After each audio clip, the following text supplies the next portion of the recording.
I call it a tropical fruit for a couple of reasons. One, because of the flavor. It's undeniably tropical. People describe it as a mixture of mango and banana and pineapple. In reality, it tastes like a paw paw.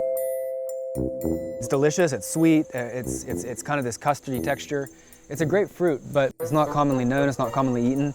There are a lot of people who live surrounded by them that haven't never even heard of it. It's not very shelf stable. It lasts, from ripening, it lasts about 2 or 3 days before you have to eat it. It's the only member of the genus Asimina that we have this far north. It's basically a tropical plant that's somehow ended up here in Appalachia. Paw paw only lives where there are winters. It needs a cold period, and so if you go to like Florida, you won't find paw paw.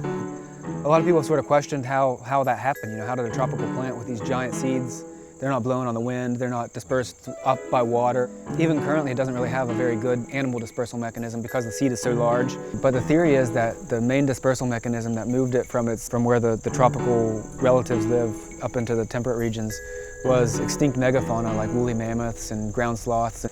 Paw paws are, they're not actually that rare in West Virginia or in the Appalachian region. Typically the best place to find them is along creeks or rivers. But since they can only ripen on the tree, harvesting is tricky. About the only way to do it is to walk up to a tree and gently thump it. I usually just kind of like the heel of my hand, just kind of thump on it a little bit.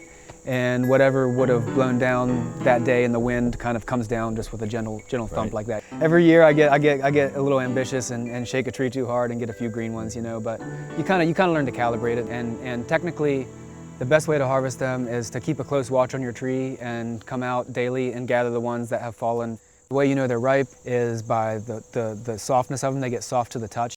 If it's soft and it smells really good, then yeah, it's ripe, you know. They tend to ripen in early to mid-September usually. You clean the seeds off as much as you want them to be cleaned off. Don't even let it dry out overnight.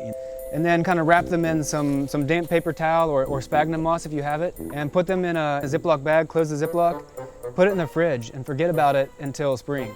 And then plant them in April or March and water them well until they come up, and they won't come up until July or August because they do what's called hypogeal germination. They're a large seed, they have a lot of the nutrient reserves in there, and they send their root down first for a good month or two before they send up a shoot. And so you'll think you didn't have success and you'll quit watering it, and then it'll die. You have to keep on it until July or August, and then it'll come up. It's great to have this delicious tropical fruit that's been growing here for thousands of years that hardly anybody has tasted. You know, what an opportunity to just be like, hey, you know, taste this delicious fruit.